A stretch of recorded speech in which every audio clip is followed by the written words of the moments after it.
സ്വന്തം ചിലവിൽ വാർഡിലെ ജനങ്ങൾക്കായി വെളിച്ചവിധാനം ഒരുക്കി തൊടുപുഴ നഗരസഭാ കൗൺസിലർ. വാർഡ് 5 കൗൺസിലർ നിധി മനോജാണ് ടെൻഡർ നടപടികൾക്ക് കാത്തുനിൽക്കാതെ മാതൃകാപരമായ പ്രവർത്തനം നടത്തിയത്. തന്റെ വാർഡിലെ വിവിധ പ്രദേശങ്ങൾ ഇരുട്ടിലായതിനെ തുടർന്നാണ് 5ാം വാർഡ് കൗൺസിലർ നിധി മനോജ് വെളിച്ചമൊരുക്കുന്നതിനായി ബൾബുകൾ മാറ്റി സ്ഥാപിച്ചത്. നഗരസഭയിൽ നിന്നുള്ള വഴിവിളക്കുകൾ നന്നാക്കുന്നതിനുള്ള നടപടികൾ വൈകുന്നതിനെ തുടർന്നായിരുന്നു മാതൃകാപരമായ ഈ പ്രവർത്തനം. വാർഡിലെ തെരുവു വിളക്കുകൾ പ്രകാശിപ്പിക്കുന്നതിനായി 63 ലക്ഷം രൂപയുടെ ടെൻഡർ നഗരസഭ ഇട്ടിരുന്നു. നിയമപ്രകാരം ടെൻഡർ എ ക്ലാസ് ലൈസൻസുള്ള കരാറുകാരൻ ഏറ്റെടുത്ത് നടത്തണമെന്നാണ് നിയമമെങ്കിലും കരാർ ഏറ്റെടുത്തത് ബി ക്ലാസ് കരാറുകാരനായതിനാൽ കൗൺസിലിൽ തർക്കം ഉടലെടുത്തു.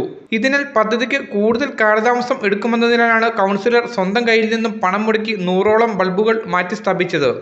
വിളക്കുകൾ മുഴുവൻ കണ്ണടച്ചിട്ട് നാളുകളേറെയായി. ക്രിസ്മസ്, ന്യൂ ഇയർ ഒക്കെ വരുന്നു.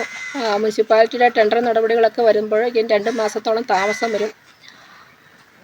അതുകൊണ്ട് നമ്മുടെ വാർഡിൽ എല്ലാ ലൈറ്റുകളും ഞാൻ എൻ്റെ സ്വന്തം ചെലവിൽ ബൾബുകൾ LED ബൾബുകൾ വാർഡിൽ ഇടുകയാണ്. വാർഡ് നോക്കുന്നില്ല, എല്ലാ സൈഡുകളിലും മുനിസിപ്പൽ കൗൺസിലർ എന്നുള്ള നിലയിൽ എനിക്ക് എൻ്റെ ഒരു ഉത്തരവാദിത്വം നിറവേറ്റുന്നു എന്നുള്ളതാണ്. നമ്മുടെ വാർഡ് വെങ്ങല്ലൂർ, സിഗ്നൽ ജംഗ്ഷന്, പ്ലാവിൻചൂട്, പിന്നെ ഷാപ്പുംപടി, കൈതക്കോട്, നാലുവരിപ്പാത, ഇതൊക്കെ അവിടെയൊന്നും ലൈറ്റിംഗ് ഇല്ല. അപ്പോൾ നമ്മുടെ രാവിലെ നടപ്പുകാർക്ക് ബുദ്ധിമുട്ടുണ്ടാക്കുന്നുണ്ട്.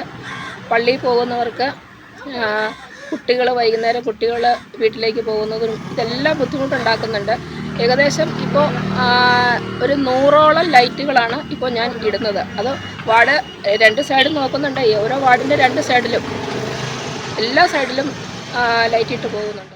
ബൾബുകൾ മാറ്റി സ്ഥാപിച്ചതോടെ നാളുകളായി തങ്ങളെ ഇരുട്ടിലാക്കിയിരുന്ന മിനി മാസ്റ്റ് ലൈറ്റുകൾ അടക്കം മിഴി തുറന്ന ആശ്വാസത്തിലാണ് പൊതുജനങ്ങൾ.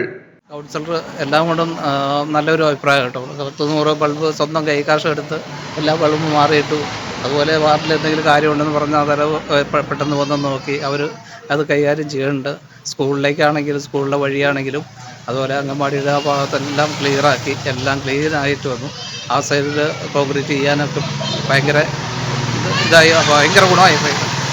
സ്കൂൾ വഴി വളരെ മോശമായി കിടന്നത് ഇപ്പോൾ എല്ലാം കൊണ്ടും നല്ല വീതിയും ഇതൊക്കെ ആയി. പ്രദേശത്താകമാനം രാത്രിയിൽ വെളിച്ചം ഇല്ലാതായതോടെ പല ഇടങ്ങളിലും കുറുവാ സംഘം ഇറങ്ങിയെന്ന പ്രചരണം ശക്തിപ്പെട്ടതോടെയും മണ്ഡലകാലമായതിനാൽ രാവിലെയും വൈകുന്നേരവും ക്ഷേത്രങ്ങളിൽ പോകുന്നവരുടെയും മറ്റ് ആവശ്യങ്ങൾക്കായി സഞ്ചരിക്കുന്നവരുടെയും അടക്കം സുരക്ഷയെ കരുതിയുമാണ് വഴിവിളക്കുകൾ പ്രകാശിപ്പിച്ചത്. എന്തായാലും കൗൺസിലറുടെ ഈ നടപടി ഏറെ പ്രശംസനീയമാണ്. Media today news, Thodupuzha.